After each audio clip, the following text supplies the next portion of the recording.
जो न्यूज निकल के आ रही है, आपका अप्रैल में एग्जामिनेशन होने की संभावना है। तो अभी से आप कैलकुलेट करेंगे तो लगभग लगभग आपका 90 दिन के आसपास बनेगा, लगभग लगभग आपका 90 डेज बनेगा। इसमें आपको सिलेबस भी कंप्लीट करना है, पैटर्न भी जानना है, और आपको प्रैक्टिस सेट भी करना है, practice previous year question paper करना है, साथ ही साथ जितने भी है वो सारी चीज़ें आप यहाँ से कर सकते हैं। तो उन सभी मुद्दों पर बात करेंगे, 4-5 चीज़ें बात करेंगे। आर आर में एनटीपीसी जितने लोग अभी तैयारी फॉर्म भरे होंगे वो उन लोगों तक शेयर कर दीजिएगा वीडियो को, और बाकी हम बातें करते हैं। सिलेबस जानेंगे क्या किस सिलेबस है आपका, मैथ रीजनिंग और आपका जीके जीएस सारी चीज़ें, और कट ऑफ क्या रही थी आपका लास्ट टाइम 2000 और प्रीवियस टाइम 2016 में और 21 में जो भी आपकी हुई थी, उसमें कितना आपका कटअप रहा था, उसके अनुसार आप तैयारी कर सकते हैं। एक आंकड़ा लग सकता है, हालांकि वो सिर्फ एक आईना रहता है आपको दिखाने के लिए कि कितना आपको तैयारी है, क्या नहीं है, क्या चीज़ें कमियां हैं, उसको देखना है। सीबीटी 2 के लिए मेन आपका जो है सीबीटी 2 है, क्योंकि इसी से आपका सिलेक्शन डिसाइडेड होगा कि आपका सिलेक्शन हो रहा है या नहीं हो रहा है।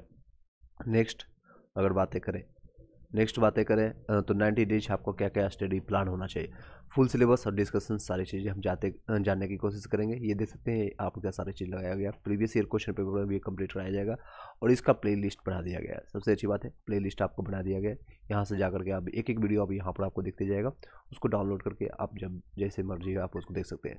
चलिए सबसे पहले इंपॉर्टेंट टॉपिक की बात करते हैं, और आपका सिलेबस की पहले बातें कर लेते हैं जो इंपॉर्टेंट आपका रहने वाला है। देख सकते हैं आपका जो भी होगा सीबीटी मोड के होगा, कंप्यूटर बेस्ड आपका एग्जामिनेशन होगा, टेस्ट होगा, उसके बेसिस पर आपका फाइनल सिलेक्शन होगा। सीबीटी 1 पास करते हैं, क्वालिफाइंग नेचर रहेगा, उसको क्वालिफाई करते हैं, और जितने भी पोस्ट के लिए आपने क्वालिफाई किया नंबर ज़्यादा रहेगा उतना ही आप ज़्यादा पोस्ट के लिए क्वालिफाई कर पाएंगे। ये नहीं कि आपका 70 नंबर आया, 80 नंबर आया और आप कोई एक पोस्ट के लिए क्वालिफाई करें, दूसरे पोस्ट के लिए हो सकता है मे बी आपको क्वालिफाई ना हो। तो सीबीटी 1 में ज़्यादा नंबर लाने की कोशिश कीजिएगा। चलिए ये आपका 2016 का था, और आगे बातें करते हैं। जितने भी प्रीवियस ईयर क्वेश्चन जो आपका पैटर्न इस तरह से रहा था, क्वांट्स का आपका सबसे ज़्यादा आपका इंपॉर्टेंट अगर रहे तो नंबर सिस्टम, जो कि आपको इसी अनुसार आपको तैयारी भी करना है। फिर डेसिमल्स की, उसके बाद फिर आपको बातें करें उसके फ्रैक्शंस की, एलसीएम एलसीएम आता है, उसके बाद percentage, ratio, proportions and profit loss, edges, ये सारी चीज़ें रहेंगे। इसको मैं विस्तार से बातें करूँगा। चलिए एक बार वीडियो को लाइक करके शेयर कर दीजिएगा सभी लोग जितने भी अपने ग्रुप में हैं, व्हाट्सअप टेलीग्राम ग्रुप में। ये देखिए आपका पैटर्न, एग्जाम का पैटर्न इस तरह से रहेगा। जनरल अवेयरनेस में आपका 40 क्वेश्चन रहेगा, 40 मार्क्स का, और 30 मैथ्स से, 30 रीजनिंग से। ऑलरेडी आप लोगों को पता है 90 मिनट आपको मिलेगा 100 क्वेश्चन करने के लिए। कंप्यूटर बेस्ड एग्जामिनेशन रहेगा, सभी क्वेश्चन के लिए 1 नंबर मिलेगा, और अगर आपका नेगेटिव होता है तो 1/3 आपका नेगेटिव रहेगा। फर्स्ट स्टेज आपका स्क्रीनिंग नेचर का रहता है, लेकिन ये करने के लिए, लेकिन आपका मेन पर्पस आपका CBT 2 पे होना चाहिए। जो लोग प्रैक्टिस सेट लगाना चाहते हैं टेक्स्ट बुक का आप लगा सकते हैं, 10% आपको कोड के साथ आपको मिल जाएगा, लिंक वहाँ पर आपको टेलीग्राम व्हाट्सअप ग्रुप में मिल जाएगा। ये देख सकते हैं 2015 में, और जो आपका 16 में एग्जामिनेशन हुई उसका कटअप किस तरह से था। उसमें ईडब्ल्यूएस का कैटेगरी नहीं था, तो आपको जनरल, ओबीसी, SC ST देख सकते हैं, थोड़ा ब्लर है। सबसे ज़्यादा कटअप गया था आपका चंडीगढ़ का, और उसके बाद कोलकाता का 82.27 था जनरल का, और ये 71 ओबीसी का, 11 नंबर कम था आपका। SC का 71 आपका, 46 आपका समथिंग आपका ST का था। कोलकाता के 79 देख सकते हैं, और मालदा सबसे कम कटअप आपका गया था आपको मालदा का, और मुजफ्फरपुर और पटना का। इस बार चेंजेज होगी, नो डाउट्स इस बार चेंजेस देखने को मिलेगा। ये देख सकते हैं सेम चीज़ें यहाँ पर भी आप देख सकते हैं। और RRB NTPC जो है 2019 का है, जिस लेवल में सबसे कम आपको कम गई है उसके अनुसार जो है आपको अवरोही क्रम में, घटते क्रम में दिखाया गया। तो सबसे आपका जो है ज़्यादा अजमेर में 2019 का है, ये 15 का मैंने अभी दिखाया था, 15-16 का, और ये इलाहाबाद का, बेंगलुरु का, और ये रांची, उसके बाद पटना, उसके बाद फिर इस तरह से चेंजेज हुआ है। तो इस बार आपका क्या है, कहाँ से आपने फॉर्म भरा है उसके भी, उस पर भी डिपेंड करेगा। चलिए आगे बातें करते हैं, आपके सिलेबस की बात करते हैं। सिलेबस जो आपका पूछा जाएगा, सब्जेक्ट आपका रहेगा most important topic for the, अगर आप बात करें RRB NTPC के लिए, तो इस तरह से रहने वाला है। RRB NTPC के लिए CBT 1 और CBT 2 सिमिलरली है, क्वेश्चन पैटर्न थोड़ा चेंज हो जाती है। इस तरह से अगर आप देखेंगे तो चेंजेस यहाँ पर देखने को मिलेगा। यहाँ पर 120 क्वेश्चन रहता है CBT 1, CBT 2 में आपका 120 रहेगा। CBT 1 में 100 क्वेश्चन रहेगा 90 मिनट में, यहाँ पर आपको 120 क्वेश्चन करना होता है, और मार्क्स जो आपका रहेगा वही सेम 120 नंबर का रहेगा, और एक आपका ऑब्जेक्टिव 1/3 आपका इसमें भी नेगेटिव होता है। चलिए अब एग्जाम पे आपका मोस्ट इंपॉर्टेंट टॉपिक की बात करें जो आपको कवर करके ही जाना है। मैथमेटिक्स में अगर बात करें तो नंबर सिस्टम, उसका simplification, ratio and proportion, percentage, time and work, इससे सारे सबसे ज़्यादा क्वेश्चन यहाँ से आता है आपका अरिथमेटिक से। एडवांस मैथ भी आता है, time and work and distance, simple compound interest है, ज्योमेट्री ये आपका एडवांस मैथ का आता है, डाटा इंटरप्रिटेशन और अलजेब्रा और ये ट्रिग्नोमेट्री ये सारा एडवांस मैथ का। ये 2 इंपॉर्टेंट टॉपिक उतना ज़्यादा नहीं आता है, बट ये सारे जो है ऊपर का आपका 6-7 टॉपिक इंपॉर्टेंट रहता है। अगर आप ये रीजनिंग की बात करें, जनरल इंटेलिजेंस एंड रीजनिंग के एनालॉजी सबसे ज़्यादा इंपॉर्टेंट है, कोडिंग डिकोडिंग, सीरीज का नंबर है और अल्फाबेट का ज़्यादातर पूछा जा रहा है। इस पर एएलपी में, एनटीपीसी में, एएलपी और टेक्नीशियन और जेई की बात करें तो इसमें अल्फ़ाबेट का ज़्यादा पूछा गया, नंबर से रेदर देन सीरीज, तो अल्फ़ाबेट का प्रैक्टिस करके जाइएगा। ब्लड रिलेशन यानी उसका पजल्स, सिलोजिज्म, उसका डायरेक्शन सेंस और स्टेटमेंट क्लूजर और बेन डायग्राम से क्वेश्चन आते हैं।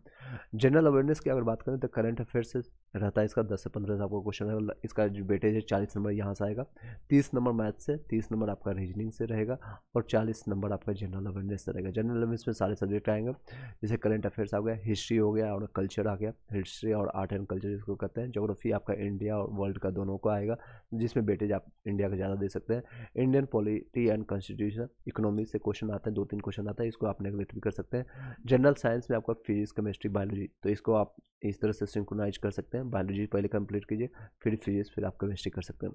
इन्वायरमेंट इशू, इन्वायरमेंट साइंस से भी क्वेश्चन आता है, 3-4 क्वेश्चन है, स्पोर्ट्स से रहता है और बुक और ऑथर, ये इंपॉर्टेंट टॉपिक, आप इसका स्क्रीनशॉट ले सकते हैं। हालांकि मैंने ये कम्युनिटी पोस्ट में शेयर कर दिया, वहाँ से आप स्क्रीनशॉट ले सकते हैं। ये आपको टॉपिक कंप्लीट करना है। तो 90 डेज का आपको प्लानिंग हम आपको बताना चाहेंगे। तो आप स्टार्टिंग के 3 से 4 दिन अगर आप बात करें तो नंबर सिस्टम को दीजिए, नंबर सिस्टम को टाइम दीजिए, प्रैक्टिस कीजिए, प्रीवियस ईयर क्वेश्चन पेपर आपको टाइम टू टाइम बुक्स कई आपको टेलीग्राम ग्रुप में शेयर किया जा रहा है। टेलीग्राम ग्रुप ज्वाइन करने के लिए एक आपको यहाँ से लिंक मिल जाएगा, वहाँ से आप ज्वाइन कर सकते हैं, इस वीडियो के डिस्क्रिप्शन में आपको लिंक मिल जाएगा। फिर आप कुछ सिमिलरली आप जब आपको इस टॉपिक को कहीं किसी वीडियो से आप देखते हैं, उसका लिंक मैं आपको प्रोवाइड कर दूंगा, वहाँ से ज्वाइन करने के बाद फ्री ऑफ कॉस्ट सारी चीज़ें रहेंगे, वहाँ से आप जब आप कंप्लीट करेंगे साथ ही साथ प्रीवियस ईयर क्वेश्चन पेपर को लगाना मस्ट है। आप नहीं लगाएंगे तो दिक्कत होगा। एक नया ग्रुप बना दिया गया जो कि 2.0 ए टू लाइफ ग्रोइंग इंडिया 2.0 के नाम से, आप इसको जाकर के आप ज्वाइन कर लीजिएगा फटाफट। उसमें जितने भी पीडीएफ नोट्स है वहाँ से आप ज्वाइन कर सकते हैं। रेशियो प्रोपोर्शन फिर उससे मिल रही, आप 2 से 3 दिन इस पर दीजिए, वीडियोज देखिए 3-4 घंटा और टाइम डिसाइड कर लीजिए। मान लीजिए आप एटलीस्ट आपको 90 दिन में आपको अगर आपको टारगेट 80 प्लस आपको लेकर चला है, किसी भी जोन से, आप जनरल कैटेगरी से हैं, कोई भी कैटेगरी जाओ, अभी आप टारगेट 80 प्लस लेकर चलिएगा। 100 नंबर में 80 नंबर आपका आना मैंडेटरी है। अगर नहीं आता तो CBT 1 क्लियर नहीं होगा, फिर आपको CBT 2 के लिए शॉर्ट लिस्टेड नहीं किया जाएगा। इसके मद्देनजर अगर हम रखेंगे तो आपको ज़्यादा से ज़्यादा टॉपिक भी कवर करना है, सिलेबस कवर कंप्लीट करना है, साथ ही साथ प्रैक्टिस भी लगाना है। जितना प्रैक्टिस करेंगे उतना ज़्यादा बेहतर रहेगा। कई लोग सिलेबस कंप्लीट होता है, सभी चीज़ों का नॉलेज होता है, लेकिन practice due to lack of knowledge, due to lack of आपको प्रैक्टिस और कॉन्फिडेंस के कारण आप वहाँ पर गलत कर आते हैं, नेगेटिव आ जाता है लोगों को, बच्चे का। इसलिए आप ज़्यादा से ज़्यादा प्रैक्टिस कीजिएगा, रेदर देन कि आप सिलेबस कंप्लीट हो वेल एंड गुड है, और नहीं कि कई लोग का नहीं हो पाता है तो भी आप प्रैक्टिस में ज़्यादा से ज़्यादा अपना समय दीजिएगा, ज़्यादा से ज़्यादा समय दीजिएगा प्रीवियस ईयर क्वेश्चन पेपर और जितने भी क्वेश्चन है। और अगर उसी में आपको पता चलेगा कौन सा टॉपिक आपका क्लियर नहीं है तो उसको आप एक बार वीडियोज देख लीजिएगा, यूट्यूब से देख लीजिए, कहीं कोर्सेज आपने लिया है वहाँ से देख सकते हैं। ज़्यादा पैसे इधर उधर फेंकने से बेहतर है सारी चीज़ें फ्री अवेलेबल है आपको यूट्यूब पर। 2-4 साल 5 साल पुराने भी वीडियोज हैं और अच्छे से समझ आ रही है, आपको समझ आ रही है कि टाइम एंड डिस्टेंस कोई भी टीचर आपको बता रहा है अच्छा से, उसको क्लियर कीजिए। 2 से 4 पेज में आपको नोट्स भी बनाइए, नोट्स बना के साथ साथ फॉर्मूला नोट कर लीजिए। उसके बाद आप उससे रिलेटेड 20, 50, 100, 200 क्वेश्चन लगा करके अपने नोटबुक में नोट करके रख लीजिए, उसी को बार बार रिवाइज करते रहिए। Revision is the key of success. ये सेम चीज़ें आप रीजनिंग के लिए भी फॉलो कर सकते हैं। यहाँ पर आपको मैथ्स के लिए कम से कम 3 से 4 घंटा आपको देना है, मिनिमम 3 घंटा और मैक्सिमम 4 घंटा आप दीजिए इसमें। और आपका फिर रीजनिंग के लिए 2 घंटा काफ़ी है, 1 से 2 घंटा आप इसमें दीजिए डेली के बेसिस पर। कोडिंग डिकोडिंग हो गया, सीरीज हो गया, ब्लड रिलेशन हो, पजल हो गया, सिलोजिज्म हो गया, डायरेक्शंस के लिए हो गया, स्टेटमेंट के लिए हो गया, इन सारे टॉपिक को आप देखिए, साथ ही साथ प्रैक्टिस करते चले जाइए। प्रैक्टिस कर दीजिएगा, प्रीवियस ईयर क्वेश्चन पेपर आपको डाल दिया जाएगा, वहाँ से आप प्रैक्टिस कर सकते हैं, या फिर आप कहीं भी आप टेक्स्ट बुक या किसी का पास आप लेकर के आप वहाँ से ज्वाइन कर सकते हैं। और उसके बाद सबसे ज़्यादा आपको ध्यान देना है, आपको 40 नंबर आपको जनरल अवेयरनेस से रहेगा। 40 नंबर इन द सेंस कि आपको ये आपका डिसाइडेड रहेगा कि आपका रैंक कितना अच्छा आता है या आपका टप से कितना ज़्यादा नंबर लाते हैं। सेम चीज़ आपको CBT 2 में भी फॉलो किया जाएगा। सबसे ज़्यादा इंपॉर्टेंट रहेगा आपका करंट अफेयर, एटलीस्ट आप 1 साल का लगाइएगा। आप अगर आपका एग्जामिनेशन अप्रैल में होता है, मार्च में होता है, तो 2024 के मार्च से लेकर के 2025 के मार्च तक आपको कंप्लीट देखकर चल जाना है आपको। तो एटलीस्ट इसमें आपको आधा घंटे 1 घंटे डेली देना है सिर्फ करंट अफेयर्स के लिए। डेली देखना है, डेली इसका MCQ लगाना है और जो भी नहीं आता है उसको नोट करते जाना है। फिर सिमिलरली आप इंडियन हिस्ट्री के लिए, आप आर्ट एंड कल्चर के लिए आप दे सकते टाइम। इसमें भी सबसे ज़्यादा आपका मॉडर्न हिस्ट्री, फिर आपका मेडिवल, फिर आपका एंशिएंट देना है। फिर आर्ट एंड कल्चर से 2-3 क्वेश्चन आता है। सिमिलरली आपको 3 से 4 दिन आप लगाइए इसमें। आपको ये डेली का काम है, इसमें हम कोई भी घंटा हम डिसाइड नहीं करेंगे कितने दिन कंप्लीट होगा। मैंने यहाँ पर आपको बता दिया, ये आपका 3 से 4 दिन में कंप्लीट होगा, ये आपका 4 से 5 दिन में, ये आपका 5 से 6 दिन दीजिए टाइम। और कोशिश करना है कि 60 दिनों के अंदर ये सारे सिलेबस कंप्लीट हो जाए। बाकी का लास्ट का 1 महीना जब बचेगा आपका मार्च और रिमेनिंग डेज, वो सिर्फ रिविजन पर्पस, जो आपने नोट्स बनाया अभी से भी अगर आप करेंगे। कई लोग तो अक्टूबर से कर रहे हैं तैयारी, जब से नोटिफिकेशन आया उससे पहले भी कई लोग 2-4 साल, 5 साल, 10 साल से तैयारी कई लोग कर रहे होंगे। लेकिन अगर आप तैयारी 3 से 4 महीने, 90 दिन भी अगर आप अच्छे से कर लेते हैं तो सिलेक्शंस में आपका आ जाएगा। लास्ट में रहता है, इंपॉर्टेंट रहता है कि प्रैक्टिस और आपका धार कितना, आपका जो है तलवार का धार कितना तेज है। तो धरवार आपका धार इसी तरह से तेज होगा आपके प्रैक्टिस से। रेदर दिन आप कॉन्सेप्ट क्लियर कर रहे हैं, आप नोट्स बना रहे हैं, किसी और का नोट्स से नोट्स बना रहे हैं, कॉपी पेस्ट कर रहे हैं, उससे बेहतर है आपसे प्रैक्टिस सेट। अगर आप 100-200 या फिर प्रीवियस ईयर क्वेश्चन के साथ आप मॉक टेस्ट लगा कर चले जाते हैं तो उससे बेहतर कुछ नहीं होगा। तो 3 चीज़ों पर ध्यान देना है। मैं आपको छोटे शॉर्ट में आपको सारी चीज़ें बता देता हूँ यहाँ पर आपको। एक तो आपको previous year question paper PYQ आपको लगाना है, जितना भी अभी तक आया है उसका PYQ लगाना है विद सॉल्यूशन के साथ, एक्सप्लेनेशन के साथ और एनालिसिस के साथ। आपके नंबर कितना आ रहा है डजेंट मैटर। 100 क्वेश्चन का है, 100 क्वेश्चन में ज़रूरी नहीं आपको एनालिसिस करने के बाद आपको या जो प्रैक्टिस सेट लगाने के बाद आपको 50 नंबर आ रहा है, 10 नंबर आ रहा है, उस पर ध्यान नहीं देने देना। जो आपका क्वेश्चन गलत हो रहा है एनालिसिस कीजिए, उसको नोट डाउन करते जाइए। ऐसा अगर आप PYQ पूरा कंप्लीट कर देते हैं तो इसी से सिलेक्शंस का आपका 80% काम हो जाएगा। थर्ड थिंग, आपको मॉक टेस्ट लगाना है। मॉक टेस्ट जितने भी चीज़ें टॉपिक मैंने बताया, मॉक टेस्ट टारगेट रखिए। 90 दिन अभी बचा हुआ है तो एटलीस्ट 50 मॉक टेस्ट आप किसी भी कहीं से भी आप उठा करके, टेक्स्ट बुक हो गया या कहीं से भी 50 प्लस आपको मॉक टेस्ट देना है, प्लस उसका एनालिसिस करना है। अगर आप इतना भी करके चले जाते हैं तो आपका CBT 1 में कोई दिक्कतें नहीं होगी, कोई दिक्कत नहीं होगा। सिलेबस आपका कंप्लीट हम करवा देंगे, जो भी टॉपिक रहेगा इंपॉर्टेंट टॉपिक हम लाएंगे इसमें से, वो हम आपका कंप्लीट करा देंगे। इसका नोट्स या PDF किताबें बुक जो भी होगा मैं आपको फ्री ऑफ कॉस्ट यहाँ पर दे दूंगा। फिर आपका टॉपिक रहेगा ज्योग्राफी के लिए, इंडियन ज्योग्राफी 3 से 4 दिन दीजिए, वर्ल्ड का दीजिए 3 से 4 दिन। इंडियन कॉन्स्टिट्यूशन के लिए सबसे अच्छी बुक और नोट्स मैं आपको प्रोवाइड कर दूंगा। ऐसे सबसे बढ़िया लक्ष्मीकांत होता है, जो कि BPSC और PCS IAS लेवल के लिए भी तैयारी के लिए हम डालते रहते हैं समय समय पर, और उसका जो भी आपको वीडियो जो होगा वहाँ प्रोवाइड कर दिया जाएगा। सबसे ईजी क्वेश्चन रहता है आपका इंडियन पॉलिटी का, वो अगर आपको आता है तो वेल एंड गुड है, आप तुरंत आपको वहाँ पर हाईलाइट करेंगे, तुरंत आप क्वेश्चन करेंगे। और ये जो आपका पैटर्न होता है लास्ट मोमेंट में आप बताएंगे कि इस तरह से आपको क्वेश्चन टैकल करना है।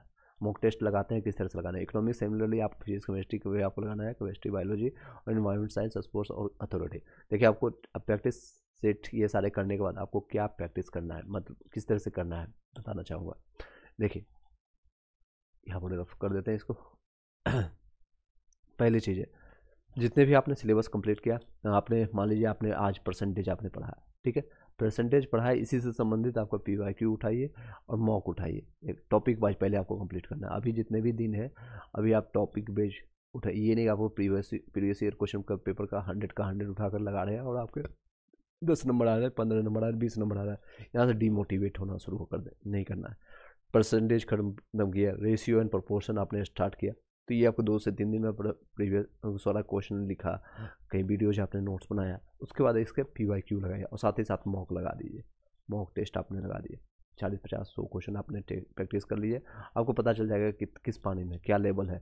अगर आपका 90% प्लस आपका एक्यूरेसी आ रहा है, सभी क्वेश्चन आप सही कर पा रहे हैं, वेल एंड गुड है, तो नेक्स्ट टॉपिक पर आप जाइए। अगर आपका नहीं हो रहा है फिर से आप वीडियो कॉन्सेप्ट को फिर से देखिए, कहीं आपका कमी है, कोई और टीचर्स का देखिए, फिर उसके बाद इसको लगाइए, फिर से लगाइए, सेम क्वेश्चन को फिर से लगाइए, सेम मॉक को फिर से लगाइए, आपकी एक्यूरेसी बढ़ जाएगी। आप 80% लगाते हैं 90%, 95% प्लस आपका हो जाएगा एक्यूरेसी। थर्ड थिंग, आपको फिर रेशियो एंड प्रोपोर्शन के साथ करना है। सेम चीज़ें आपको ये रिपीटेशन आपको मेथड आपको यूज करना है हर एक सब्जेक्ट में, हर एक टॉपिक में आपको यूज करना है। सिमिलरली आपको टाइम एंड वर्क के साथ करना है, परसेंटेज के साथ करना है, speed and time speed distance के साथ करना है, और सिंपल कंपाउंड इंटरेस्ट के साथ करना है। अलजेब्रा के साथ भी सेम पैटर्न को आपको रिपीट करते जाना है till the time of examination. 10 घंटे 12 घंटे आप अभी से पढ़ना शुरू कर दीजिए। कंपटीशन बहुत ज़्यादा बढ़ चुकी है, लोग 10-10 साल से तैयारी कर रहे हैं।